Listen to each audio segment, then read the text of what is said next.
Des découvertes sur l'homme de Néandertal, le crabe des neiges en voie de disparition, des maladies chroniques entraînées par le manque de sommeil, un sursaut gamma impressionnant et des fourmis envahissantes. Bonjour à toutes et à tous, je suis Maëlle Diallo et bienvenue dans Fil de Science, le podcast Futura où l'on retrace ensemble l'actualité de la semaine.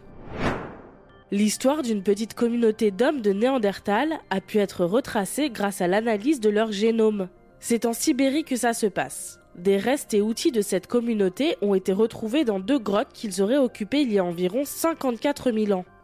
Ainsi, le génome de 13 individus a pu être prélevé et séquencé, 8 adultes et 5 enfants, dont 6 hommes et 7 femmes. Mais alors, quels sont les résultats de cette étude ? Eh bien, tout d'abord, cette petite communauté serait apparentée aux hommes de Néandertal ayant vécu à l'époque en Europe, et plus précisément à l'Est, vers l'Allemagne actuelle, comme le suggèrent leurs outils. De plus, on a découvert des liens de parenté entre les individus, un père et sa fille par exemple, mais aussi des liens de second degré, comme un cousin et une tante ou une grand-mère. Les chercheurs ont également révélé que les groupes présentaient une diversité génétique très pauvre, preuve de l'extinction imminente de la petite communauté. Mais l'étude montre aussi l'apport faible mais régulier d'ADN extérieur au groupe, ce qui suggère des échanges d'individus entre les communautés. Les 2 petits groupes ayant occupé ces grottes auraient vécu au même moment. C'est donc l'occasion inespérée d'étudier l'organisation d'une société néandertalienne. Encore une mauvaise nouvelle pour la faune marine. Alors que la saison de pêche du crabe des neiges allait s'ouvrir, les autorités ont déclaré qu'en raison d'une baisse importante de la population de cette espèce, il n'y aurait pas de pêche cette année. C'est une première et les chiffres sont terrifiants. La population serait passée de 8 milliards de crabes en 2018 à seulement 1 milliard en 2021. Si la surpêche est en cause, ce n'est pas la seule coupable. En effet, le changement climatique entraînant le recul de la glace en mer est également à blâmer. Le crabe des neiges apprécie une eau à moins de 2 degrés. Mais le réchauffement climatique menace ce que l'on appelle les piscines froides, un habitat où l'espèce prospérait grâce à une nourriture abondante et protégée des prédateurs par le froid qui y régnait. Un peu d'espoir, les chercheurs ont observé quelques crabes juvéniles et ils espèrent que d'ici 3 à 4 ans, ceux-ci contribueront à la régénération de la population. En attendant, la protection de cette espèce devient prioritaire. À partir de 50 ans, le manque de sommeil est associé à l'apparition de maladies chroniques. Ça, c'est prouvé. Mais une nouvelle étude montre que de courtes nuits pourraient contribuer au développement de plusieurs maladies en même temps, interagissant et générant une multimorbidité.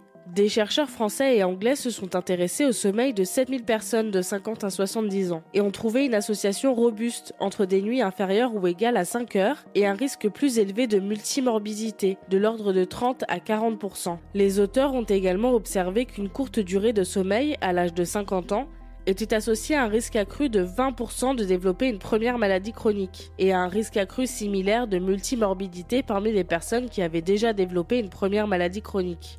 Ces résultats expliqueraient le risque de décès observé chez les personnes d'au moins 50 ans, dormant moins de 5 heures par nuit, 25% à la moyenne. Les conclusions de l'étude suggèrent qu'une longue nuit de sommeil peut être la conséquence d'une maladie chronique plutôt que sa cause, mais cette hypothèse reste à confirmer.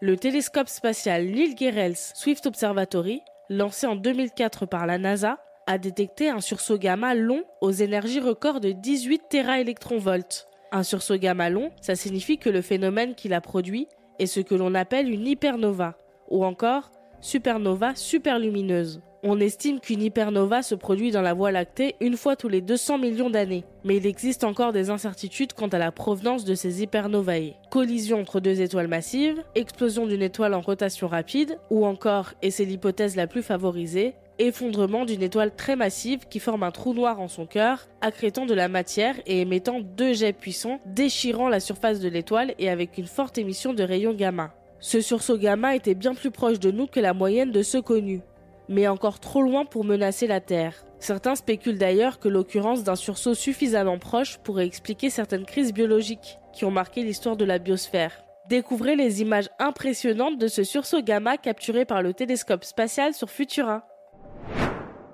Piqûres douloureuses et menaces pour la biodiversité. Attention, la redoutable fourmi électrique a été aperçue en France.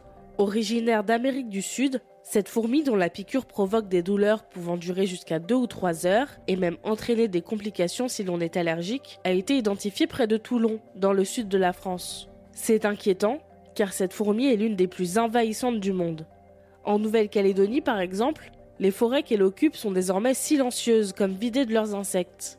La fourmi électrique profite d'un double système de reproduction. Une reproduction sexuée classique, mais aussi par clonage, ce qui lui permet de constituer des super colonies. Il est donc important de mettre en place un plan d'éradication pour éliminer cette espèce invasive avant qu'elle ne prenne le pas sur la biodiversité locale. Plus d'informations sur cette fourmi et le reste de nos actualités sont à lire sur Futura. C'est tout pour cette semaine. Si vous nous écoutez sur les apps audio, pensez à vous abonner pour nous retrouver toutes les semaines et à nous laisser une note et un commentaire pour soutenir notre travail. Cette semaine, je vous propose de découvrir notre dernier épisode de La santé sur écoute, où Julie Kern vous parle des risques que comporte le défrisage des cheveux pour notre corps. Quant à moi, il ne me reste plus qu'à vous souhaiter un excellent week-end. Et surtout, restez curieux. À bientôt.